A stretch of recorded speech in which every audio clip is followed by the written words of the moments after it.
अस्सलाम वालेकुम। पेश खिदमत है अमलियात की दुनिया। अगली कहानी हमजाद की तलाश। अमलियात की पुरस्कार दुनिया में तस्कीर हमजाद के कई तरीके हैं और इस ज़मन में इख्तराआत भी हैं। हमजाद के तस्वुरात के बारे में चंद बातें हैं। हमजाद की हकीकत के बारे में हर इंसान का अलग अलग ख्याल है। कुछ लोग समझते हैं कि हमजाद हर वक्त इंसान के साथ रहता है, साथ ही पैदा होता है और साथ ही मरता है। बाज़ उसे शैतान कहते हैं क्योंकि आदमी को बुरे कामों में लगाता और नेक कामों से रोकता है और मरने के बाद भूत प्रेत बन जाता है। उस हमजाद की वजह से इंसान गुनाह करता है। उसमें इतनी कुव्वत होती है कि अगर इंसान मर जाए फिर भी जिंदा रहता है और इंसान की रूह के जिस्म से अलग होने पर भी इंसान से जुदा नहीं होता। उसको लोग भोर कहते हैं। चंद ख्याल करते हैं कि हमजाद का जिस्म लतीफ़ इंसान का साया है और यही साया जब किसी और शक्ल में ढल जाता है तो बातचीत करता है, चलता फिरता है और काम काज वगैरह करता है। और मरने वाले का हमजाद मरता नहीं है। चुनाचे जो अमलियात मुर्दों के लिए किए जाती हैं उनसे वो जिंदा होकर चलने फिरने लगता है। कुछ आमिल कहते हैं कि हमजाद मरने वाले का नहीं होता बल्कि आमिल का हमजाद मरने वाले में दाखिल होकर कामकाज करता रहता है। हमजाद मुख्तलिफ किस्म की ताकतें और इख्तियारात रखता है। वजह यह है कि जो जैसे काम करेगा वैसे ही कर देगा। ज़रूरी नहीं कि हर आदमी का हमजाद एक अलहदा कुव्वत रखता हो, बल्कि वो हर काम में एक ख़ास असर रखता है। अव्वल दर्जे के हमजाद का ये काम होता है हर एक जगह का पता देना और जो काम वहाँ पर होता है या हो रहा है उसकी इतला देना। वो चीज़ें लाना जो आमिल के मुल्क में नहीं होती, मसलन हरी सौगी, इलायची, लौंग, बादाम वगैरह। हर एक मर्द और औरत के दिल में एक दूसरे के लिए मोहब्बत पैदा करना और वर्गलाकर किसी किस्म का फसाद बर्पा करना। हुक्म देने पर किसी के घर चाहे ईंटें पत्थर वगैरह बरसाना। दूसरे दर्जे के हमजाद के ये काम हैं किसी दूसरी जगह की खबर लाना और इतला देना, छोटी छोटी चीज़ें कीमत अदा करके लाना, जिस चीज़ को जहाँ चाहे पहुँचा देना। तीसरे दर्जे के हमजाद की कुव्वतें ये हैं, हर शख्स के ज़मीर की आवाज़ आमिल को हमजाद के ज़रिए मालूम हो सकती है, इसलिए आमिल किसी की भी मर्जी जान सकता है। किसी पोशीदा तरीके से लोगों की खबर देना और शोहरत बढ़ाना। हमजाद से कई खराबियाँ भी सरजद हैं। मसलन अव्वल दर्जे का हमजाद ज़िंदगी में हर बुरा काम करने से रोकता है और कोई भी काम सरअंजाम नहीं होने देता। हर वक्त ख्यालात को अपनी तरफ खींचता रहता है और जब उसका दिल मर जाता है बाज़ आदमियों के जिस्म में हलौल कर जाता है। दूसरे दर्जे का हमजाद इंसान को चोरी करना सिखाता है और हर वक्त फिक्र में डाले रखता है। हर किस्म की खुशी मनाने से रोकता है और आमिल पर बुराई के आसार पैदा करता है। इंसान को दिलेरी के इख्तियारात देता है, ताहम गंदा रहता है और एक लिबास रखने को पसंद करता है। आमिल तो ये चाहता है कि अपनी ज़िंदगी को बेहतर बनाए, लेकिन हमजाद कहता है कि जिस तरह उसने मुझ पर तमाम उम्र हुकूमत की है उसी तरह मैं इससे बदला लूँगा। खुलासा ये कि रूह और हमजाद में एक किस्म का मुकाबला हो जाता है, उसमें ख्वाह रूह कामयाब हो या हमजाद। तीसरे दर्जे का हमजाद मरने के बाद आमिल पर काबू नहीं पा सकता मगर उसे गमगीन कर देता है। हर वक्त उसके दिल में डर रहता है और अगर किसी के घर जाए तो बड़ा डरता है। समझता है कि ऐसा ना हो कि मुझे कोई मार दे, मतलब ये कि हर वक्त मौत से डरता है। ऐसे लोग दूसरों को फ़ायदा पहुंचाते हैं लेकिन अपनी ज़िंदगी को ख़राब करते रहते हैं और खुदा को भूल जाते हैं। हर वक्त लालच के फंदों में फंसे रहते हैं जिससे उनकी ज़िंदगी तबाह हो जाती है। मैं यहाँ वाज़ेह कर दूँ कि दो ही अमलियात राइजुल वक्त हैं, एक अलवी अमलियात और दूसरे सिफली अलूम। अलवी अमलियात पाकीज़ा अलूम पर मबनी होते हैं जबकि सिफली अलूम को काला इल्म कहा जाता है, यानी ऐसा इल्म जो शैतान की बैत के बाद हासिल किया जाता है। सिफली इल्म सीखने वालों में मुसलमान भी गैर मुस्लिमों से कम नहीं। लिहाजा जब मैंने ये सुना कि रुस्तम ने कालीनाथ से काले इल्म सीखे हैं और उन इल्म की इंतहा तक पहुंचने के लिए उसने अपने खूनी रिश्तों को भी कुर्बान कर दिया है तो मुझे बेहद गुस्सा आया। कालीनाथ ने उस रोज़ उसे देवी मंत्र का जाप करने के लिए तजरीश की काली कब्रों में छुपाया हुआ था। मेरा दिल चाहा कि मैं उसी वक्त वहाँ जाऊँ और उसे कुत्ते की मौत मार डालूँ। रुस्तम जैसे लोग ही मुसलमानों को बदनाम कर रहे हैं। लोगों को नहीं मालूम कि सिफली इल्म सीखने के लिए इंसान को बदियो गुनाह की किन किन जिल्लतों से दो चार होना पड़ता है। जो लोग जिल्लतें फ़ख्र के साथ बर्दाश्त करते हैं उनमें गैरत नाम को नहीं होती। उस्ताद मुराद ने मुझे बताया था कि सिफली आमिलों का अकीदा है कि जो आमिल भी काली कब्रों में बैठकर 50,000 दफ़ा जाप करता है उसे शमशानिक देवी एक खुशनुमा लिबास अता करती है। इस अमल के लिए आमिल बरहना बैठकर जाप शुरू कर देता है। जब वो जाप के मखसूस अल्फाज की तादाद पूरी कर लेता है तो अपने पास रखे शराब के प्याले से अपनी प्यास बुझाता है। इसी दौरान देवी हाजिर होती है और उस बेलिबास को लिबास पहनाकर उसे अपनी शक्ति देती है। सिफली आमिलों के लिए शराब तो आम पानी की हैसियत रखती है। इस दुनिया में तो ऐसे ऐसे गलीज स्याल पीने पड़ते हैं जिनका नाम भी लिया जाए तो कह आ जाती है। सिफली आमिल जब जाप कर रहे होते हैं आमतौर पर वो गले में बालों का बना हुआ एक हार भी लपेटते हैं। ये बाल एक ऐसी औरत के होते हैं जो मुआशरे में गनी और सखावत के हवाले से मशहूर हो। सिफली अलूम करने वाली ऐसी औरतों के मरने के बाद उनके गेसू हासिल करके उन्हें मुख्तलिफ चीज़ों में गूंद कर उनका हार बनाते हैं। जाप के दौरान उनके बदन पर सिवाय इस हार के और कोई चीज़ नहीं होती। अलबत्ता जानवरों की हड्डियों को जलाकर जो राख हासिल की जाती है किसी सफूफ की तरह उनके बदन पर मल दी जाती है।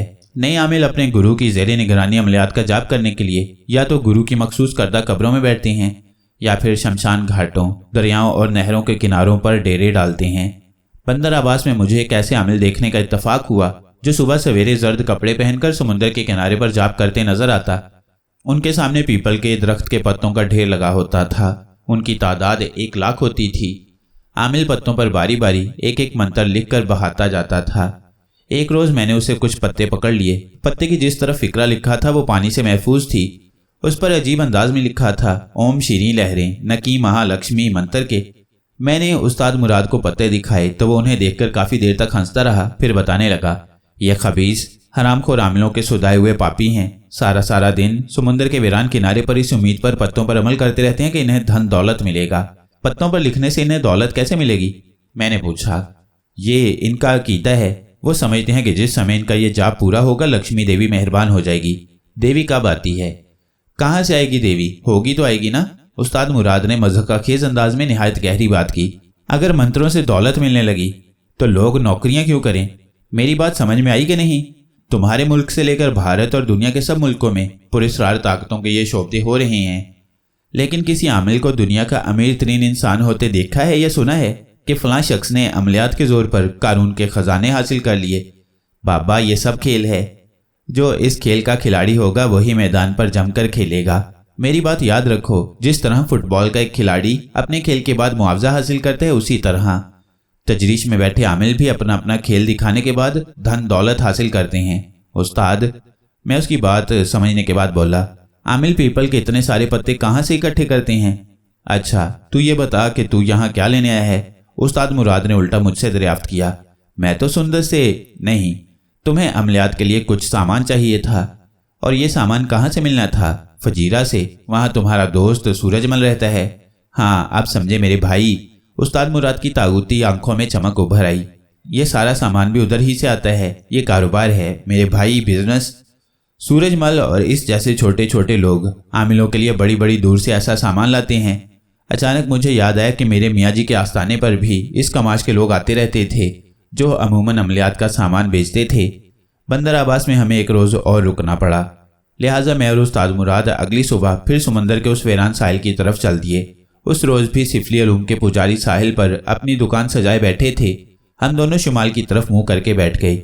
उस्ताद मुराद ने एक पुजारी की तरफ इशारा करके कहा, नागी, उसे देखो। मैंने उस जानिब देखा। एक आमिल माथे पर चंदन का तिलक लगाए, अंजनी की माला गले में लटकाए सर ढलकाए जा रहा था। उसके सामने गणेश जी की मूर्ति थी। पता है ये क्या करना चाहता है? ये हिंदू है और गणेश जी को मेहरबान करने का जाप कर रहा है। ये भी धन तपस्या कर रहा है, उस्ताद मुराद ने बताया। मैंने आंखें सुकेड़कर उस्ताद मुराद की जानिब देखा और कहा, मैं समझा नहीं। जब इस दलदल में उतरोगे तो समझ जाओगे, उस्ताद मुराद ने बेसाख्ता कहा। उस्ताद, जब तू जानता है कि अमलियात की दुनिया दलदल है तो फिर तू मुझे इसमें क्यों गर्क करना चाहता है? मैंने शिकवा किया। इसके सिवा चारा भी नहीं मेरे यार, उस्ताद मुराद ने मुझे दिलासा दिया। ये दलदल सिर्फ उनके लिए साबित होती है जिन्हें ये मालूम ही नहीं होता कि उनके पैरों तले पुख्ता मिट्टी है या दलदल है। दलदल में सिर्फ वही गर्क होते हैं जो इस दुनियाई जुल्मात से आशना नहीं होते। तूने देखा नहीं कि दलदली इलाके में रहने वाले इंसानों के बच्चों को भी ये मालूम होता है कि उनकी ज़मीन के किस चप्पे में दलदल है और कौन सा खित्ता हमवार और पुख्ता है। काके, हम किस लिए हैं? हम हैं ना तुम्हारी रहनुमाई के लिए। उस्ताद मुराद ने यह कहकर मुझे एक बार फिर हिंदू पुजारी की तरफ मुतवज्जा किया और कहा, यह आमिल अपने हक में जाप कर रहा है। जब यह 15,000 जाप करेगा तो इसके अकीदे के मुताबिक गणेश जी इसे दर्शन देने आएंगे। यह आमिल उस वक्त गणेश जी को 5 पानियों से स्नान कराएगा। उसके बाद एक माला का जाप करेगा। गणेश जी खुश होकर इनाम देंगे। लिहाजा जब गणेश जी दर्शन दे दें तो उस वक्त आमिल जिस ज़रूरत के तहत अमल कर रहा होगा वो उनसे मांगेगा और उसकी ये ख्वाहिश पूरी करेंगे। क्या वाकई ऐसा होता है? मैंने अचंभे से सवाल किया। यार, ये इनका अकीदा है। ये यहाँ बैठे रहते हैं, देख लेना गणेश जी आते हैं कि नहीं। वो हंसा और बोला, ये सब शैतानी काम है। शैतान यानी इब्लीस ने अपने पुजारियों को मुख्तलिफ फ़िरकों और मजहबों में बांट रखा है। दुनिया में सिर्फ इस्लाम ही एक ऐसा मजहब है जो इब्लीस के अकायद की नफ़ी करता है। इब्लीस ने कुफ्र और शिर्क के मज़ाहिब इस्लाम के खिलाफ कायम किए हैं। अपने पुजारियों को मुतमईन करने के लिए वो इंसानी जहन में वसवसे, ओहाम और सिफली अलूम के बीच बोता रहता है। इब्लीस तो मोमिन और आम इंसानों के साथ भी रहकर उन्हें बहकाता रहता है। वो किसी पल इंसान को गुमराह करने से बाज नहीं आता। ये जो तुम देख रहे हो ये सब इब्लीसी इल्म की दुनिया के मज़ाहिर हैं। बंदर अब्बास की उस पुरस्रार समुद्री पट्टी के किनारे अमलियात सीखते हुए मुझे कई दिन गुजर गए। अचानक उस रोज एक चीचक ज़दा मैला कुचैला सा साधु मेरे पास आया। उसके हाथ में एक काली डोरी थी जिस पर गिरहें लगी हुई थीं। वो कोता शख्स था, मगर उसके करी चेहरे पर सबसे खतरनाक शय उसकी बटनों जैसी आंखें थीं। वो अंदर को धंसी हुई थीं। उसकी आंखें बंदर से मुशाबा थीं। शेर के बाद बंदर ऐसा जानवर है जिसकी आंखें तागूती कशिश रखती हैं। उनमें अजीब सी मस्ती और सफाकी होती है। काले इल्म के ज्ञानी सिफली इल्म के दौरान बंदर की आंखों पर जादू करके नज़रबंदी का इल्म सीख लेते हैं। उसने धागे को यूं एक सिरे से पकड़कर लटकाया हुआ था जैसे सांप को दुम से पकड़कर उल्टा लटका दिया जाए। उसने कहा, बालके मेरे साथ उस पार चलेगा? उसने धागे को सांप की तरह लहराते हुए सनसनाती हुई आवाज में पूछा। उसकी आवाज इंतहाई बारीक और इर्ताश खेज थी। मैं अमल पूरा कर चुका था, लिहाजा मैंने चौकी का सारा सामान उठाया और खड़ा हो गया। कहाँ ले जाना चाहते हो मुझे? मैंने पूछा। उधर। उसने आसमान से उस पार धुंधले मनाजिर की तरफ नजर दौड़ाई जिधर सूरज पानी में उतर रहा था। मुझे वहां क्या करना होगा? मैंने बिला वजह उसकी जात में दिलचस्पी लेनी शुरू कर दी। बालके तुझे ज्ञान चाहिए ना, मैं तुझे शक्ति दूंगा। तुझे अपने शक्तिमान के पास ले जा रहा हूँ। वो ख्वाबनाक अंदाज में बोला तो उसकी बटनों जैसी आंखें हवसगीर अंदाज में चमकने लगीं। ये सब उधर जाने को तरसते हैं बालके, मगर प्रभु इन्हें जाने नहीं देता। तू तजरीज पहुंचना चाहता है तो तुझे वहां जाना होगा। उसने मायने के इस अंदाज में कहा तो मैंने चौंक कर उसकी तरफ देखा। तेरी सारी इच्छाएं पूरी होने का समय आ गया है। आज श्यामंगल की रात है। अपने गुरु को बताकर तू इधर आ जाना, मैं तुझे उधर ले जाऊंगा। वो मेरी रजामंदी जाने बगैर मुझे यूं अपना पाबंद करके लौटने लगा था जैसे उसकी हदायत पर मैं अमल करूंगा। मैंने कंधे उचकाए और बेनियाजी से कहा, मैं नहीं आ सकूंगा। मुझे याद आया कि मुझे आज रात सुंदस को एक दूसरे अमल से गुजारना था। मैं सुंदस को पसंद करने लगा था। मुझे एक ज़ूद असर वजीफा के जरिए उसके दिल में अपनी मोहब्बत के एहसास को बढ़ाना था। चंद दिनों में ही मेरे अंदर का नौजवान इश्क और मोहब्बत की मस्तियों और उसके गुदाज को महसूस करने लगा था। मेरे अंदर जवानी का आतिशफिशां भड़कने लगा था।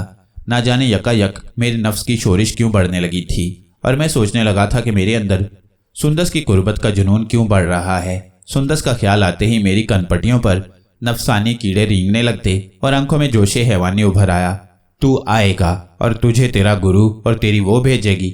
साधु ने मेरी हवस के शोले को अपनी मुट्ठी में पकड़ लिया था। अगर तू उसके दिल को अपनी मुट्ठी में कैद करना चाहता है तो हमारे परमात्मा से ज्ञान हासिल करो। देख, अगर तू ना आया तो मेरा प्रभु तुझे खुद खींच लाएगा। साधु काले धागे को लहराता हुआ समुद्र के बिफरे पानियों की तरफ बढ़ गया।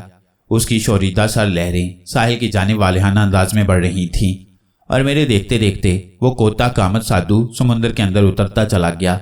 मैं एकदम उसको बचाने को आगे बढ़ा और उसे आवाज देकर रोकना चाहा, मगर वो कोई दीवाना ही था जो बेधड़क समुद्र की उठती हुई लहरों के अंदर उतर गया और पानी की भारी लहरें उसे अपने अंदर गर्क करके समुद्र में ले गईं। मैं कितनी ही देर तक साहिल पर खड़ा होकर देखता रहा कि शायद कोई लहर उसे उठाकर सतह पर फेंक दे, मगर 1-1.5 घंटा तक मैं नाउमीद ही रहा। समुंदर ने उस पुरस्कार साधु को बाहर नहीं फेंका। मैंने सोचा कि वो मर खप चुका होगा। मैं मकान में वापस आ गया तो उस्ताद मुराद कहीं गया था। घर में सुंदस अकेली थी। उसने घने स्याह बाल पुश्त पर बखेरे हुए थे और उनमें कंघी कर रही थी। वो नहाकर निकली थी और सफ़ेद बारीक कमीज उसके गीले बालों के साथ चिपकी हुई थी। उसका बरकी रेशमी बदन काले बालों की ओर से झांक रहा था। पुश्त पर बालों को बिखराए हुए वो हौले हौले गुनगुना रही थी। वो मेरी आमद से बेनियाज थी और बालों में कंघी फेरते हुए उसकी कमर खफीफ सा झटका ले रही थी। मेरे पांव उसके दिल फरेब अंदाजे नशिस्त पर जम गए और मेरे बदन में लतीफ सी हरारत बेदार होने लगी। मैं सांस को रोके उसको बहुत करीब से देख रहा था। मेरी सांस भी मेरे सीने में रुक गई। शायद मैं उस बुत नाजनीन को कितनी देर तक देखता रहता कि सुंदस ने जैसे अपने अलावा किसी दूसरे वजूद की बू सूंघ ली थी। वो हड़बड़ा कर पलटी तो उसकी आंखों में खौफ लहराने लगा। वो अपना आप समेटते हुए हड़बड़ा गई। उसने चादर भी नहीं ली हुई थी। नीम दराज गिरेबान से उसका भांकपन चमक रहा था। सुंदस, ये मैं हूँ नागी। मैं जैसे ख्वाब आलूद लहजे में बोला। उसने मेरी आंखों में हवस के फन फैलाए नागों को देख लिया था। आप वो बेहद खौफ में मुब्तला थी। मैं बेख्तियार आगे बढ़ा तो उसके वजूद से उठने वाली नुस्वानी महक ने मुझे सहरज़दा कर दिया। मैं उसके पास उसके कदमों में बैठ गया और उसकी आंखों में झांकते हुए उखड़ी उखड़ी सांसों के साथ कहने लगा, सुंदस मुझसे खौफजदा हो, इधर देखो, ये मैं हूँ, मैं सुंदस, मुझसे खौफ ना खाओ। मैंने उसका लरसता हुआ सर्द हाथ थाम लिया। मेरे तपते हुए हाथ में उसका हाथ बर्फ की सिल की तरह था। मेरे वजूद की हरारत उसके सर्द बदन को गरमाने लगी और कुछ ही लम्हे बाद सुंदस के अंदर की औरत ज़ादी का इल्तफात जाहिर होने लगा। उसकी नज़रों में प्यार की जोत जागने लगी। तुम गुनगुना रही थी सुंदस? मैंने ख्वाब आलूद लहजे में कहा। फिर से गुनगुनाओ, मुझे बहुत अच्छा लग रहा था। वो शर्मा गई। उसकी नज़रें झुककर अपने खुले गिरेबान में अटक गईं। मेरी नज़रें भी उसके ताक़ुब में झुकीं तो हाथ छुड़ाकर उसने दोनों हाथों से अपना गिरेबान छुपा लिया और मुझ पर तारी नफसानी सहरज़दगी का तिलिस्म टूट गया। मैं जैसे उछल पड़ा और फिर शर्म खाकर अंदर भाग गया। मुझे अपने आप से नफरत सी हो गई कि मैंने उस पाकीज़ा सी लड़की से क्या कह दिया था, मगर मैं उसकी मोहब्बत के सहर में गिरफ्तार हो गया था और मुझे उसकी कुर्बत के लम्स की तिश्नगी बेकरार कर रही थी। जी चाहता था कि उसको अपना बाजुओं के हिसार में लेकर अपने सीने से लगा लूं और उसके बाद दुआ करूं कि ये सारे लम्हात साकित हो जाएं, मगर मुझे इस तरह अपनी शराफत और पाकीज़गी को बर्बाद नहीं करना चाहिए था। मैं सुंदस की नज़रों में भी जैसे गिर गया था। मैं सर थाम कर बैठ गया। मुझे उस्ताद मुराद की बात याद आ गई कि अगर मैं नफ्स की लज्जत में पड़ गया तो अब तक के सीखे हुए तमाम रूहानी अलूम गारत हो जाएंगे। रूहानी आमलीन पाप नहीं कर सकते, ख़ास तौर पर वो आमिल जो अभी तिफले मकतब हों। अगर वो पाप यानी जना, शराब और शिरक के मुर्तकिब हों तो उनकी रूहानी कुव्वतें कमज़ोर हो जाती हैं और चिल्ले के दौरान वो रूहानी कुव्वतों के इंतकाम का निशाना बन जाते हैं। ये सब हक़ाइक़ अपनी जगह दुरुस्त थे, मगर मेरे अंदर एक जवां मर्द की रूह थी जो चिल्लों की तपस्या और आग से भड़कता रहता था।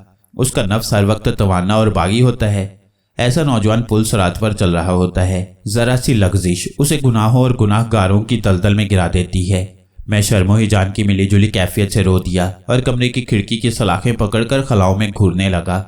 शाम सेहन में उतर रही थी जब सुंदस जवां का महकता हुआ वजूद मेरे ख्यालात को एक बार फिर मुंतशिर करने लगा। वो अंदर आई और उसने कांधे पर हाथ रखकर धीरे से कहा, आपका कोई कसूर नहीं है, मुझे इस तरह सेहन में नहीं बैठना चाहिए था। मैं नजरें चुराकर उसकी जानिब मुड़ा और कहा, सुंदस मुझे माफ़ कर दो, मैं भटकने लगा था। वो रूहानी अंदाज में बोली, आपने मुझे छूकर पाप नहीं किया, मैं तो एक मसली हुई लड़की हूँ। वो लड़की क्या हयादार होगी जिसे उसके बाप ने। वो बोलते बोलते सिसक पड़ी और बोली, आपने मुझे छू लिया, मेरे बदन को देख लिया तो क्या हुआ? सुंदस खुदा के लिए ये ना कहो। मैं तड़प उठा तो वो मेरे सीने से लग गई और मुझे अपने नाजुक बाजू में जकड़कर अपना चेहरा मेरे सीने में जज्ब करके हिचकियां भरने लगी। वो सहमी हुई, लुटी हुई इस्मत वाली लड़की थी, मगर इसमें उसका क्या दोष था? मैंने उसका चेहरा हाथों के कटोरे में उठाया और उसके आंसू अपनी अंगश्त पर डालते हुए कहा, सुंदस ये बहुत कीमती हैं, इन्हें यूं ना लुटाओ। ये कहकर मैंने उसे अपने सीने के साथ भींच लिया। सुंदस तुम मेरी हो, तुमसे बढ़कर हयादार कौन होगा? तेरा वजूद पाक है, तेरी रूह पाक है, आइंदा ऐसा मत कहना कि तुम पाकीज़ा नहीं हो। वो मेरे सीने से लगकर बहुत रोई थी। उसे आज एक हमदर्द मिल गया था जिसके साथ लग के वो जी भर के रोई। सेहन में रात उतर चुकी थी। अंदर दो मोहब्बत करने वालों की सच्ची मोहब्बत का चांद तुलू हो रहा था। मेरे अंदर का शैतान इंसान मोहब्बत के पाकीज़ा और लतीफ़ जज्बों से सुतर गया। हम दोनों ने उस रात खासी देर तक बातें की। मैंने सुंदस से शादी का तहिया कर लिया। उस रात हम दोनों का दिल सोने को नहीं चाह रहा था, लेकिन मैं अपने नफ्स की तहारत और सुंदस की नज़रों में अपना वक़ार कायम रखना चाहता था।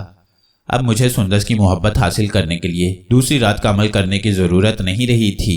पहली रात के अमल ने ही उसके अंदर इल्तफात की जोत जगा दी थी। ये स्याह मंगल की रात थी। हाथ को हाथ सुझाई नहीं दे रहा था।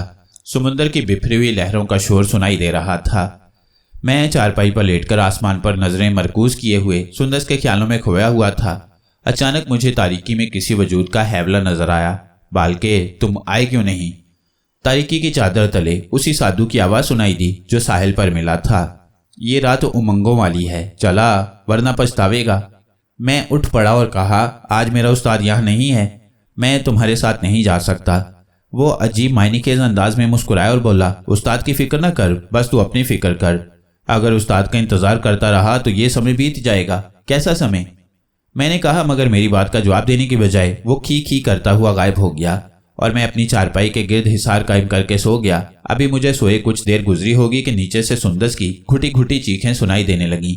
मैं जल्दी से एक वजीफा पढ़ता हुआ नीचे भागा। सुंदस के कपड़ों में आग लगी हुई थी। वो चीखती हुई मेरी तरफ भागी और मुझसे लिपट गई। ये तो अच्छा हुआ कि मैंने वजीफा पढ़ा हुआ था, इसलिए आग मुझ पर असरअंदाज ना हो सकी। मैंने जल्दी से उसे खुद से अलग किया और पानी का कटोरा लेकर उस पर दम किया और पानी सुंदस पर फेंक दिया। आग फौरन बुझ गई। हैरत अंगेज तौर पर सुंदस का बाल भी नहीं जला था, लेकिन आग के खौफ ने जैसे उसकी जान निकाल ली थी। उसका चेहरा जर्द हो गया। आग कैसे लगी थी? मैंने उसे हौसला देते हुए पूछा। एक काली औरत मेरे पास आई थी। उसने मुझे धमकी दी कि अगर तुमने नागी से शादी की तो मैं तुम्हें जलाकर राख कर दूंगी। मैंने जवाबन सख्त जवाब दिया तो उसने गुस्से में आकर मुझे आग लगा दी। काली औरत कौन हो सकती थी? मैंने बहुत जहन दौड़ाया और सोचा कि औरत कौन हो सकती है, लेकिन मेरी समझ में ना आया। अगर मैं उस वक्त अमलियात का माहिर होता तो यकीनन उस औरत का पता चला लेता, मगर मेरी कम इल्मी के बाइस मुझसे एक अहम मौका ज़ाया हो गया और मेरी इस कोताही के नतीजे में सुंदस मुझसे बहुत दूर चली गई। इतनी दूर कि मैं तो क्या, दुनिया के सारे आमिल जादूगर मिलकर भी उसको वापस नहीं ला सकते थे। अगली सुबह उस्ताद मुराद आया तो मैंने उसे रात के वाक़े से आगाह किया तो वो बोला, वो पद्मनी होगी। पद्मनी का नाम सुनते ही मेरे तन बदन में आग लग गई। उस्ताद, मेरी सुंदस को उस हरामजादी के कहर से बचा लो। उसने सुंदस को देख लिया है तो मेरी खुशियों को बर्बाद कर डालेगी। उस्ताद मुराद ने ठंडी सांस भरी और बोला, नागी, ईरान के हालात बदल रहे हैं, इनकलाब आ रहा है। तजरीश की पहाड़ियों में शाह के आमिलों पर मौत के पहरे लग चुके हैं। शाह के खिलाफ खुफिया इनकलाब की तैयारियां हो रही हैं। मेरा इल्म बताता है कि यह इनकलाब आएगा और सारे आमिलों को यहाँ से भागना होगा।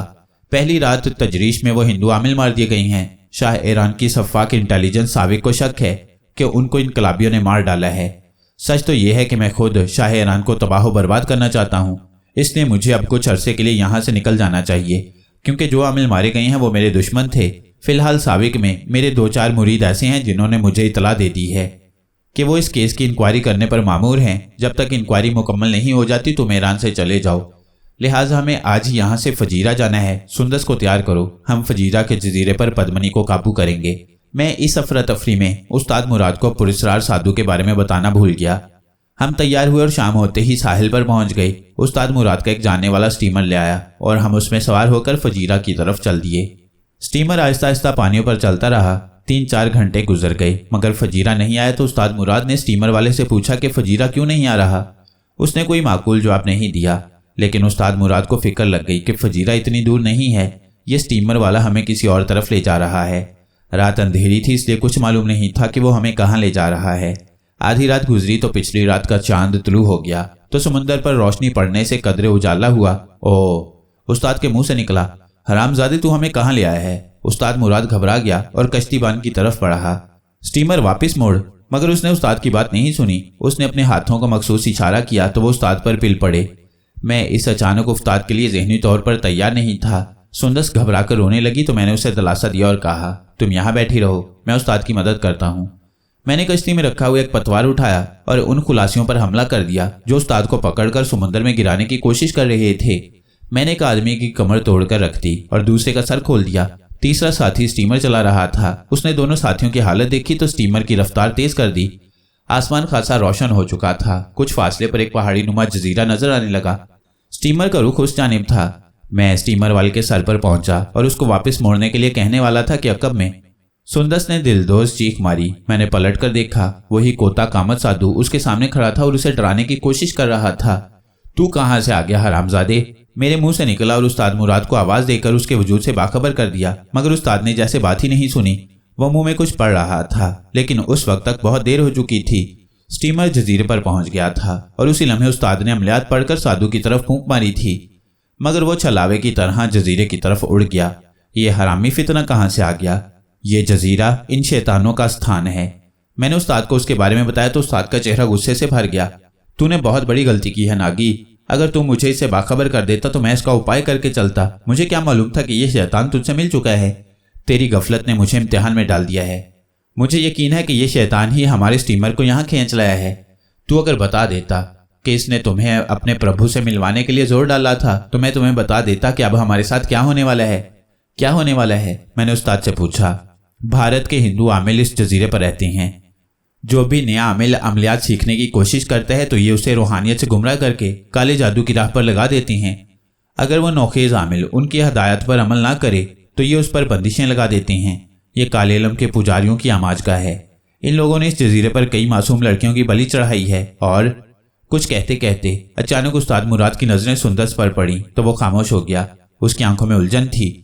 नागी, सुंदस की हिफाजत के लिए हमें अपनी जान से गुजरना होगा, मगर फिलहाल ना अपनी जान कुर्बान कर सकता हूँ ना तुम्हारी।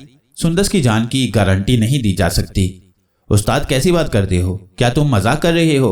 सुंदस मुझे बहुत अजीज है, तुम जानते हो मैं इसे प्यार करने लगा हूँ। नागी, अपना दिमाग ठंडा करके सोचो। आज बुधवार की रात है। इस रात को काले आमिल काले अमलियात सीखने के लिए ऐसी लड़की को कुर्बान करते हैं जो उनके देवताओं और तागुती कुव्वतों को रास हो। सुंदस एक रास लड़की है। मुझे अब समझ आ रही है कि हमारे लिए जानबूझकर ऐसे हालात पैदा करके यहाँ लाया गया है। साधु पहले तुम्हें बहला फुसलाकर यहाँ बुलाना चाहता था ताकि बाद अज़ां तुम सुंदस को यहाँ ला सकते, लेकिन अब तो हालात मुख्तलिफ हैं। हम जाल में फंस चुके हैं। साधु को देखने के बाद सुंदस की हालत गैर हो रही है। मैंने उसकी तरफ नज़र दौड़ाई और फिर अपने अंदर फूटने वाली उस रोशनी पर नज़र जमाने लगा जो अपने मुकद्दस जज्बों के तहफ़्फ़ुज़ के लिए मेरी रग रग से फूट रही थी। मैंने उस साथ से कह दिया कि मैं सुंदर को कुर्बान नहीं होने दूंगा, मगर मेरे ये साबिरातें और कुव्वतें रेत की दीवार साबित हुईं। मुझे नहीं मालूम था कि काले जादूगरों की इस सरजमीन पर तागुती ताकतें हम पर गालिब आ जाएंगी और मैं सुंदस जैसी मासूम और पाकीज़ा लड़की से महरूम हो जाऊंगा। स्टीमर रुकते ही 3-4 हट्टे कट्टे साधु अचानक नमूदार हुए और हमें पकड़कर जजीरे पर ले गए। उस्ताद मुराद बेकरारी से साधुओं के चुंगल से निकलने की कोशिश करने लगा। मैं हैरान था कि उस्ताद यहाँ से फरार हासिल क्यों करना चाहता है। इसका जवाब मुझे बहुत जल्द मिल गया। साधु हम दोनों को धकेलते हुए एक पहाड़ी खो में ले गए जहाँ संदल की लकड़ी का अलाव जल रहा था, जबकि सुंदस को वो निहायत अकीदत और एहतराम से यूं थाम कर चल रहे थे जैसे वो कोई औरत ना हो, गौ माता या किसी देवी का परतू हो। अलाव के गिर्द 10-12 काले भजंग साधु नीम उरियां होकर मूर्तियां सजाए अमल पढ़ने में मसरूफ थे। हमारी आमद पर वो अमल छोड़कर खड़े हो गए। उनके चेहरे पर सफाकियां तैर रही थीं। अलाव से चंद कदम दूर एक साधु बैठा था। उसने वहीं से आवाज लगाई, आ गए सब्जबारी, तूने बड़ा इंतजार कराया, अच्छा हुआ तुम सब इकट्ठे हो गए। ये कहता हुआ हमारे करीब आया तो मुझे लगा जैसे मैंने उसे पहले भी कहीं देखा है। कालीनाथ शहराजी। उस्ताद मुराद उसे देखते ही दांत पीसने लगा। तेरा ख्वाब पूरा नहीं होने दूंगा, मैं तुझे कुत्ते की मौत मारूंगा। जवाब में कालीनाथ ने एक बुलंद शगाफ मकरू कहकहा लगाया तो पूरी पहाड़ी उसके तागुती कहकहे से गूंज उठी। तेरा सब्जवारी तो पागल है, ये जानता है इस मरघट और आस्थान पर सिर्फ कालीनाथ की हुकूमत है, यहाँ से कोई वापस नहीं जा सकता। फिर तुम लोग कैसे वापस जाओगे? अगर तुम जिंदा जाना चाहते हो तो एक शर्त है। मैं तेरी कोई शर्त पूरी नहीं करूंगा, उस्ताद मुराद गुर्राया। चलो ना मानो, अच्छा है तुम ना ही मानो। वह मकरू कहके लगाता सुंदस के पास गया और साधुओं से बोला, इस कन्या की बलि चढ़ाने का इंतजाम करो, समय बस आने वाला है। आज मैं काली माता को इस कन्या के अलावा इन पापियों की भीड़ चढ़ाकर इनके लहू से देवी को स्नान कराऊंगा तो देवता हमारे ज्ञान में इजाफा करेगा। जय प्रभु की। साधु हाथ जोड़कर उस दरिंदा सिफ्त खूनी कालीनाथ की माला जपने लगा और फिर देखते ही देखते साधु ने हमारी बंदिशें कस दी और सुंदस की बलि चढ़ाने की तैयारियां करने लगे। उस्ताद, इनकी शर्त मान लेने में क्या हर्ज है? मैंने हालात की सफाकी का अंदाजा लगाते हुए कहा। कुछ फायदा नहीं होगा, उस्ताद गुर्राहट के अंदाज में बोला। कालीनाथ को गुमान है कि मैं उसको कुछ नहीं बिगाड़ सकूंगा। काश नागी तूने कुछ इल्म सीखे होते तो आज हम पर यह क़यामत न गुजरती। मियाँ जी को अपनी मदद के लिए बुलाने लगा हूँ, क्योंकि मैं अकेला इनके मुकाबले पर खड़ा रहा तो सुंदस हमारे हाथ से निकल जाएगी। तुम इस दौरान खुद को हिसार के अंदर कैद कर लो। तुम्हारा इल्म कच्चा है, इसलिए तुम इसके वार से न बच सकोगे। उस्ताद मुराद ने मुझे ये सारी बातें पंजाबी में समझा दी थीं। साधु फारसी और हिंदी ही बोल सकते थे, इसलिए वो हमारे मंसूबे को न जान सके। उस्ताद मुराद की रस्सियों की बंदिश में जकड़े होने के बावजूद मियाँ जी से मदद तलब करने लगा। उसे काफी देर हो गई मगर उसकी मुराद पूरी न होने पाई थी कि मुझे सुंदस की दिलदोज चीख सुनाई दी। जालिम कालीनाथ शहराजी ने पहाड़ी खो में काली माता के बुत के चरणों में मेरी सुंदस को कुर्बान कर दिया और उसके बाद लहू से प्याला भरकर अपनी खूनी माता को स्नान कराने लगा। सुंदस की हलाकत का मंजर देखकर मेरी जान निकल गई। मेरी आंखें बेख्तियार बरसने लगीं और मैं उस वक्त को कोसने लगा जब मेरे मियाँ जी और उस्ताद मुराद से अमलियात और वज़ाइफ की ताकत से मालामाल करने के लिए मुझे कायल करते रहते थे, मगर मैं उनको खातिर में नहीं लाता था। मुझसे मेरी सुंदस छिन गई तो मेरे अंदर शिकस्तगी और लाचारगी ने पंजे गाड़ दिए। उस्ताद मुराद इस खूनी मंजर को देखकर खामोश रहा और मतवातिर अमल पढ़ता रहा। उस्ताद, तेरे अमल अब किस काम के? मैं बिलकता हुआ कहने लगा। जालिमों ने मेरी सुंदस को मार दिया है उस्ताद। मैं बेजान सा हो गया। नागी संभलो, मियाँ जी आ रही हैं। उस्ताद मुराद हज़ियानी अंदाज में बोला और इसी असना में एक सियाह भजंग औरत सुंदस का खून आलूद सर उठाए मेरे सामने आई और बोली, नागी, मैं पद्मनी हूँ। मैं तेरे पुरखों का हिसाब तुझसे लूंगी और तुझे सारी उम्र काटती रहूंगी। ये कहकर उस हुराफा ने सुंदस के कटे हुए सर को बालों से पकड़ा और उसकी कंदीलों जैसी रोशन आंखों में उंगलियां चुभोकर बोली, मैं तेरी जिंदगी में अंधेरे भर दूंगी। इससे कबल कि वो कुछ कहती, माहौल में यकदम सर्द तूफान सा पैदा हो गया और ऐसा लगा जैसे बहुत सी शक्तियां तूफान स्याह लेकर आ गई हों। पद्मनी ने चीख मारी और काली नाथ शेराजी को पुकारने लगी, नाथ, मियाँ जी आ गए हैं। आतूम, तिरतूश, नाथ, होशियार हो जाओ। मैं जिंदगी भर इन पुरस्कार वजूदों से बेखबर ही रहता अगर उस रोज उस्ताद मुराद मियाँ जी को अपने मदद के लिए ना तलब करते। आतूम और तिरतूश हमारे खानदान के मुहाफिज जिन्नात थे। उस्ताद मुराद ने वज़ाइफ के जरिए मियाँ जी से राब्ता करके उन पुरस्कार हस्तियों को बुलाया था जिन्होंने आते ही पहाड़ी जजीरे पर क़यामत बर्पा कर दी। पद्मनी उसी वक्त फिजा में धुआं बनकर तहलील हो गई। मियाँ जी की पुरस्कार ताकतों की हिफाजत में इस खूनी जजीरे से निकले तो रास्ते में बहुत सी इंसानी खोपड़ियाँ और हड्डियाँ बिखरी हुई नजर आईं। ये सारे वो बेकस और मजलूम थे जो शाह ईरान के हिंदू आमिलों के अमलियात की भीड़ चढ़े थे। उस्ताद मुराद ने फजीरा पहुंचकर वहां की पुलिस को इस जजीरे की हकीकत से आगाह किया तो पुलिस ने उसी रोज पूरे जजीरे को घेरे में लेकर बेवारिसों की लाशें कब्जे में लेकर उन्हें दफन कर दिया और फिर कई रोज तक काला इल्म करने वाली पुजारियों की पकड़ धकड़ होती रही। उन दिनों मेरी हालत गैर हो गई थी। मेरी नजरों में बार बार पद्मनी हाथों में लहराता हुआ सुंदस का खून में तरबतर कटा हुआ सर नजर आता और मैं हज़ियानी अंदाज में चीखें मारने लगता। उस्ताद मुराद ने मेरी बिगड़ी हुई हालत के पेश नज़र आयतल कुर्सी का नक्श मेरे गले में डाल दिया और फिर कुछ वज़ाइफ पढ़कर पानी पर दम करके मुझे पिलाया। उस्ताद मुराद मुझे वापस लाहौर ले आया। मैं गुमसुम रहने लगा, किसी से ना बोलता, बस सुंदस के ख्यालों में भटकता रहता। शायद इसी हालत में मजनू हो जाता कि मियाँ जी ने मेरा रूहानी इलाज करके मेरी जहनी हालत बदल दी। ईरान से आने के बाद एक फ़ायदा हुआ कि मैं मियाँ जी की पुरस्कार ताकतों का मुती हो गया, मगर एक क्लिक रहा कि मियाँ जी की ये ताकतें मेरी सुंदस को ना बचा सकीं। मैंने इस दौरान चंद अमलियात सीख लिए और साथ ही फ़ारसी ज़ुबान भी सीख ली। मैंने दोबारा से पढ़ाई शुरू कर दी और सारा दिन पढ़ने में लगा रहता। मियाँ जी और मेरी वालदा ने मेरी हालत देखकर मेरी शादी चचा अफजल की बेटी से कर दी। मेरी बीवी मेरे लिए रहमत का फरिश्ता साबित हुई। वो मेरे गम की कैफियत जानती थी, लिहाजा उसने कामिल तवज्जो और मोहब्बत के साथ मुझे बदल दिया, मगर वो भी मुझे अमलियात की दुनिया की तरफ खींच लाने में कामयाब न हो सकी। मैंने बीए कर लिया और इस दौरान अल्लाह ताला ने मुझे एक बेटी और बेटा अता किया। मैंने बेटे का नाम इमरान रखा। उस्ताद मुराद वापस ईरान जा चुका था और मैं अपने कामों में मगन हो गया था। इस बार उस्ताद मुराद 3 साल के बाद लाहौर आया तो बहुत खुश था।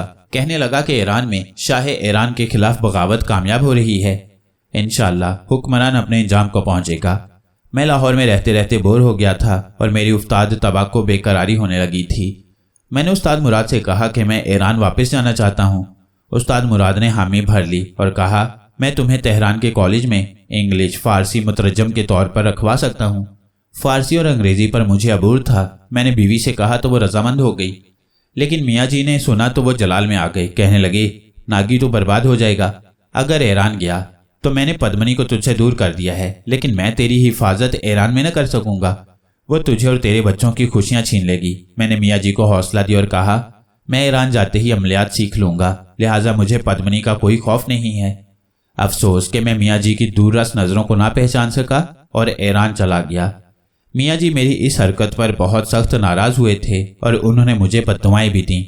उस्ताद मुराद ने तेहरान में मेरे लिए बहुत सी सहूलियात पैदा कर दी थीं। मैं उसके साथ तजरीश और दूसरे इलाकों में अमलियात सीखने जाता था, मगर कॉलेज के इल्मी माहौल की वजह से अमलियात से किनारा कर लिया। दिन यूं ही गुजर रहे थे। शाह ईरान के खिलाफ इस्लामी इनकलाब की तहरीक जोर पकड़ चुकी थी। सड़कों पर साविक के दरिंदे दंदनाते हुए फिरते थे। हर उस मर्द, औरत और बच्चे को बेदर्दी से कत्ल कर देते थे जो शाह ईरान के खिलाफ जुबान खोलता था। यूं ही चंद साल गुजर गए।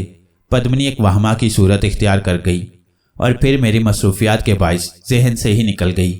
ज़मिस्तान शुरू हो चुका था। गालिबन जनवरी का महीना था। बर्फबारी जोरों पर थी। हमारी रहाइश के करीब पानी का बरसाती नाला था, जिसके साथ साथ चलने के बाद एक नान फरोश की दुकान थी, जहां से मेरी बेटी पोली, जो उस वक्त तकरीबन 6 साल की थी, रोटियां लेने जाती थी। अंधेरी मंगल का रोज़ था, लेकिन मौसम की वजह से, सपहर की वजह से ही रात का सा समा मालूम होता था। उस रोज़ मेरी बेटी उस नाले के करीब से गुजरी तो आनन फानन एक काली औरत ने उसे उठाकर नाले में फेंक दिया। करीब से गुजरने वाले लोगों ने उसे बाहर निकाला और घर इतला दी। नाले में गिरने की वजह से बच्ची के नाक और मुंह से खून बहने लगा और वह बेहोश हो गई। मैं कॉलेज में था कि मुझे कॉलेज के सुपरिंटेंडेंट दोस्त मोहम्मदी ने बताया कि मेरी बच्ची के साथ हादसा पेश आ गया है। जब मैं अस्पताल पहुंचा तो मेरी बीवी ज़ारों की तार रो रही थी। बच्ची बेहोश पड़ी थी। डॉक्टर ने बताया कि सर पर बुरी तरह चोट लगने की वजह से बच्ची की आंखें मुतासिर हुई हैं और नज़र हमेशा के लिए चली गई है। ये सुनकर मेरे जहन पर बिजली सी गिरी। उस्ताद मुराद भी बच्ची को देखने के लिए अस्पताल आया और बच्ची के पास बैठकर एक अमल करने लगा। उसने अपने मौकिल के जरिए मालूम किया कि पद्मनी ने इसको मारने की गर्ज से नाले में फेंका था। पद्मनी का नाम सुनते ही मेरी बीवी घबरा गई और खुद मेरी रगों में खून की गर्दिश तेज हो गई। उस्ताद मुराद ने मुझे कहा कि पद्मनी अब तुम्हारे बच्चों के पीछे पड़ गई है, इसलिए तुम अमलियात बाकायदगी से सीखना शुरू कर लो। मगर मैंने उस्ताद को टाल दिया। 7 दिन गुजरे थे कि अगली मंगल को मेरे 2 साला बेटे इमरान नागी के साथ ऐसा ही हादसा पेश आया। उस रोज़ भी मैं कॉलेज में था कि मुझे इतला मिली कि पद्मनी ने उसे अंधा कर दिया है। मैं इतला मिलते ही बीमारिस्तान अस्पताल पहुंचा। मेरी बीवी ने बताया कि मेरे सामने ही पद्मनी ने इमरान नागी की आंखों में जो सिल्वर नुमा खिलौना नुमा पिस्तौल से खेल रहा था उसकी स्प्रिंग निकालकर आंखों में दे मारी थी। पद्मनी ने जाते जाते मुझे जोरदार धक्का दिया और कहा कि अब तेरी बारी है। पद्मनी ने चंद ही रोज में मेरी दुनिया तारीक कर दी। मेरे दोनों मासूम बच्चे अंधे हो गए थे।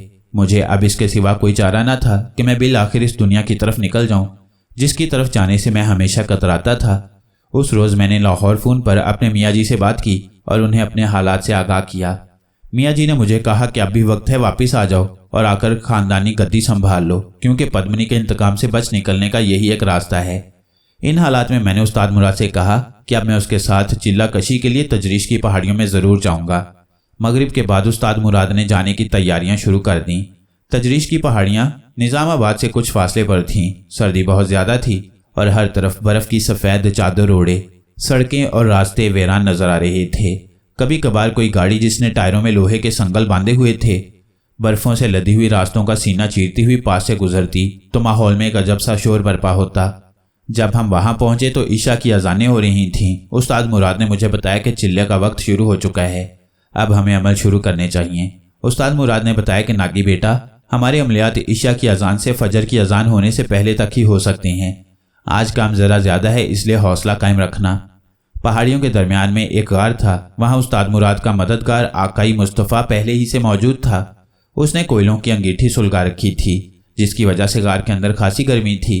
अमलियात का सारा सामान उस्ताद ने सुबह ही से मंगवा लिया था। उस्ताद ने मुझे उल्लू मंतर और देवी रास का काला इल्म सिखाने के लिए खुसूसी इंतज़ाम किए थे।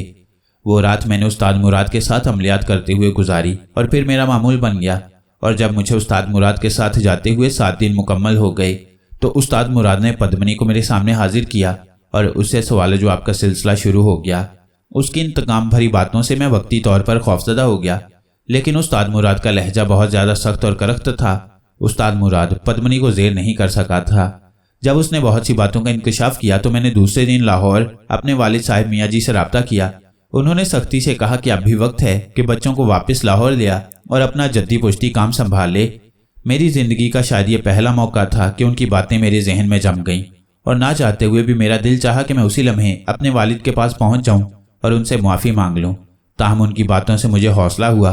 उस्ताद मुराद ने भी अपनी ज़ुबान में मियाँ जी से अमलियात के बारे में बहुत सी बातें की, पद्मनी के बारे में इंकशाफात किए, जिन्हें सुनकर मेरे रोंगटे खड़े हो गए। मेरे दिल में पद्मनी को नीस्तो नाबूद करने का जोश पैदा हो गया और मैं सोते जागते उठते बैठते पद्मनी के बारे में सोचने लगा। उन दिनों ईरान के सियासी हालात इनकलाब ईरान की वजह से बहुत ज़्यादा ख़राब थे। कर्फ्यू और फौज की सख्तियों की वजह से कहीं आने जाने और बैरून मुल्क सफ़र पर मुश्किलात का सामना था। सियासी सरगर्मियों और जलसे जुलूसों की वजह से कॉलेज भी बंद थे और लोग इनकलाब ईरान की तैयारियों में मसरूफ़ थे। मैंने इनकलाब ईरान अपनी आंखों से देखा है। शाह ईरान को जान बचाकर मुल्क से भागते हुए इमाम खमीनी की मुल्क आमद पर पूरी ईरानी कौम का उनको खुशामदीद कहना। जगह जगह लोग बकरे ज़िबा कर रहे थे, फूल निछावर कर रहे थे, बल्कि ईरानी करेंसी जिस पर शाह ईरान रज़ा शाह की तस्वीर थी उनको फूलों की जगह सड़कों पर फेंक रहे थे और लोग ऊपर से गुजर रहे थे। इनकलाब ईरान के तकरीबन 2 माह बाद मैंने वालिद साहब के असरार और अपने दोनों बच्चों की तारीख मुस्तकबिल को देखते हुए वापसी का प्रोग्राम बना लिया और तकरीबन 1 हफ्ते के अंदर मैं वालिद साहब के पास लाहौर में था। यहाँ आकर 6 माह इधर उधर भटकता रहा। कभी मियाँ जी के आस्थाने पर चला जाता और कभी उस्ताद मुराद के साथ रावी के किनारे पर चला जाता, लेकिन दिल एक जगह ठहरता ही नहीं था। उन दिनों में वालिद साहब के शागिर्द अफजल हमारे पास रहने के लिए गाहे बगाहे से घर आने लगे। इसी दौरान मेरी तीसरी बच्ची की विलादत हुई। अफजल के साथ मेरा कुछ दिल लग गया था, लेकिन काम में दिलचस्पी वही रही जो उस्ताद मुराद के साथ थी। कोई खास लगाव पैदा न कर सका। छोटी बच्ची तकरीबन 6 माह की हो चुकी थी। मुल्तान में अफजल के पास मुझे इत्तला मिली कि तुम्हारी छोटी बेटी छत से गिरकर फौत हो गई है। मैं हैरान हुआ कि इतनी छोटी बच्ची किस तरह छत से गिर गई है। फौरन ही लाहौर वापस आया। बीवी ने बताया कि मैं छत पर खड़ी थी कि वही औरत पद्मनी, जिसने ईरान में मेरे बेटे के हाथ से पिस्तौल छीनकर उसका स्प्रिंग उसकी आंखों में दे मारा था, मेरे हाथों से मेरी बच्ची को छीनकर नीचे सहन में फेंक दिया। इतनी छोटी बच्ची को जब एक मंजिल से नीचे फेंका गया तो उसके दिमाग और जिस्म की तमाम हड्डियां टूट गईं। सहन और दीवारें खून के छींटों से भर गईं और बच्ची ने मौके पर ही दम तोड़ दिया। इस नाकाबिले बर्दाश्त वाक़या ने मेरे दिल और जहन को झंझोड़ कर रख दिया और मुझे इस बात का पूरी तरह यकीन हो गया कि हमारे खानदान के दुश्मन पद्मनी ने मेरे तीनों बच्चों को अपने इंतकाम का निशाना बनाया है। हो सकता है उसका अगला वार मेरी बीवी पर हो। ये सोचकर खौफ की एक लहर मेरे सारे बदन में सरायत कर गई, लेकिन मैंने दिल में पद्मनी को नीस्तो नाबूद करने का पक्का इरादा किया और अपने इस इरादे के मुतल्लिक मियाँ जी को आगाह कर दिया। मियाँ जी मेरे काम में दिलचस्पी और तवज्जो को देखकर हैरान रह गए। उस्ताद मुराद भी कुछ महीनों बाद ईरान से वापस लाहौर आ गया और इस तरह मियाँ जी के साथ साथ उस्ताद मुराद के साथ मेरा चिल्लों और अमलियात के लिए रावी के किनारे, कब्रिस्तान और दीगर जगहों पर जाना मामूल बन गया। मैं सारा दिन रात आने का इंतजार करता रहता। मगरिब के बाद फौरन मैं चिल्ला कशी का थैला उठाकर देखता कि इसमें किसी चीज़ की कमी तो नहीं है और इशा होने से पहले ही अपनी मंजिल का रुख करता। अक्सर चिल्ले और अमलियात मैंने अपने वालिद मियाँ मोहम्मद अशरफ के साथ किए, लेकिन बाज़ बहुत ख़तरनाक और नाकाबिल यकीन वाक़यात उस्ताद मुराद की मौजूदगी में मेरे साथ पेश आए। मेरे वालिद उस्ताद मुराद से अक्सर औकात मेरी दिलचस्पी और कामयाबी के बारे में पूछते रहते और मेरी दिलचस्पी और शौक़ को देखकर खुश होते। आखिर मेरी ज़िंदगी में वो वक्त आ ही गया जब मैंने पद्मनी को पहली बार पकड़ने के लिए मियानी साहिब में चिल्ला काटा, मगर वो दगा दे गई। मगर चंद रोज़ बाद मैंने मुल्तान की एक दरगाह में जाकर चिल्ला काटा और उसे अपने बुजुर्गों की अता करदा रूहानी कुव्वतों के जरिए पकड़ लिया। मैंने पद्मनी को अजियतनाक मौत मारा और उसकी सदियों भटकती आत्मा का क्रियाक्रम करके उसकी राख उसी दरगाह के कोने में दबा दी। पद्मनी की हलाकत के बाद मेरे खानदान ने सुख का सांस लिया और फिर मैंने पुरस्कार कुव्वतों की हकीकत और ताकत को तस्लीम करते हुए इस पेशे को ही अपना ओढ़ना बिछौना बना लिया। मैंने ज़िंदगी में लोगों को पद्मनी जैसी बहुत सी रूहों के वबाल से बचाया। इमरान और पोमी ज़रा बड़े हुए तो उनकी तालीम के बारे में फ़िक्र लाहिक हुई। रावी रोड पर सनशाइन स्कूल फॉर ब्लाइंड था। उन दिनों लड़के लड़कियां इस स्कूल में इकट्ठे पढ़ते थे। नाबीना अफराद के लिए अलग स्कूल लाहौर में नहीं था। बच्चों को तालीम के हसूल के लिए मैंने उस स्कूल में दाखिल करवा दिया। बच्चों की रिहाइश का बंदोबस्त भी स्कूल हॉस्टल में ही था। दोनों बच्चे वहाँ ही रहने लगे। बच्चों की जुदाई माँ से बर्दाश्त न हो सकी तो वो बेटी की रात में दिन रात रोने लगी। मेरी बेटी तो अपने आप को उस माहौल में एडजस्ट ना कर पाई और थोड़े अरसे के बाद घर आ गई, लेकिन इमरान को वहाँ का माहौल रास आ गया। वैसे तो उस स्कूल के सारे उस्ताद ही बहुत अच्छे और खुश इखलाक थे, लेकिन इमरान के दो उस्ताद अरशद साहिब और फारूक साहिब की इमरान से खास शफकत ने उसको कामयाबी के बहुत करीब पहुंचा दिया। दोनों उस्ताद मौसीकी से भी दिलचस्पी रखते थे। पियानो, हारमोनियम और ढोलक के माहिर थे। गुलूकारी में अपना नाम रखते थे। इमरान ने मैट्रिक के साथ साथ फ़न मौसीकी और गुलूकारी में भी महारत हासिल की। मैट्रिक के बाद मियाँ जी ने मुझे मशवरा दिया कि अगर इमरान को इल्म नजूम के साथ साथ हिकमत की तालीम भी दी जाए तो ये बहुत ज़्यादा नाम कमाएगा। अपनी इस ख्वाहिश का इजहार करने के बाद मियाँ जी तो दुनिया में ना रहे, लेकिन मैंने उनकी ख्वाहिश का एहतराम करते हुए उसे तिबिया कॉलेज लाहौर में दाखिला ले दिया, जहाँ 4 साल कोर्स के बाद उसने शानदार कामयाबी हासिल की और दर्जा अव्वल की सनद से अफरोज हो गया। इस बात को कई साल बीत चुके हैं। इमरान नागी अब एक कामयाब हकीम और नजूमी बनकर खिदमत खल्क में मसरूफ़ है। उसकी मर्ज शनासी का आलम यह है कि बगैर कुछ बताए सिर्फ नब्ज चेक करते हुए ही मरीज को ऐसी ऐसी बातें बता देता है जो डॉक्टर मेडिकल टेस्टों के बाद कन्फर्म करते हैं। इल्म नजूम और अमलियात में माहिर होने के साथ साथ हिकमत में भी कामयाबी की बुलंदियों को छू रहा है। मेरा ख्याल है कि इसमें हमारे जिन्नात आतूम और तिरतुश का भी हाथ है और मियाँ जी ने हिकमत में दिलचस्पी शायद इसी बिना पर जाहिर की थी। लेकिन एक बात का दुख ज़रूर है कि मियाँ जी इस दुनिया में होते तो आज अपने बेटे और पोते की कामयाबी देखकर खुश ज़रूर होते और मैं उन्हें बताता कि आपके बेटे और पोते ने आपकी कोशिश को ना सिर्फ जारी रखा है बल्कि उससे भी ज़्यादा बड़ी कामयाबी हासिल की है। मेरा छोटा बेटा इरफान नागी ईरान से वापस आने के 2 साल बाद पैदा हुआ था। उसको भी मैंने मियाँ जी की ख्वाहिश के मुताबिक होम्योपैथिक का कोर्स करवाया है और वो भी दुआ और दुआ से दुख इंसानियत की खिदमत में मशगूल है। डॉक्टर इरफान नागी शुरू ही से इल्म नजूम, दस्तशनासी और रूहानी और मख्फी अलूम में दिलचस्पी रखता था। जब कभी स्कूल से छुट्टी होती तो वो मेरे आस्थाने पर चला आता और मुझसे इन अलूम के बारे में मुख्तलिफ सवालात करता रहता था। जबकि मेरा तीसरा बेटा फैज़ान नागी, जो आजकल मैट्रिक में पढ़ रहा है और साथ साथ अलूम मख्फी और रूहानियत के बारे में भी दर्स सुनता है, वो कहता है कि मैंने अपने पापा की तरह खिदमत इंसानी का काम करना है। मैं खुदा का शुक्र अदा करता हूँ कि उसने मुझ जैसे बागी को ताबेदार और ज़हीन औलाद दी है जो अपने बाप की इल्मी विरासत को आगे लेकर चल रही है। अगर मुझे ज़ाती तजुर्बात से वास्ता ना पड़ता तो शायद नाखलफ औलाद की तरह अपने बुजुर्गों के फैज़ को तरसता रहता।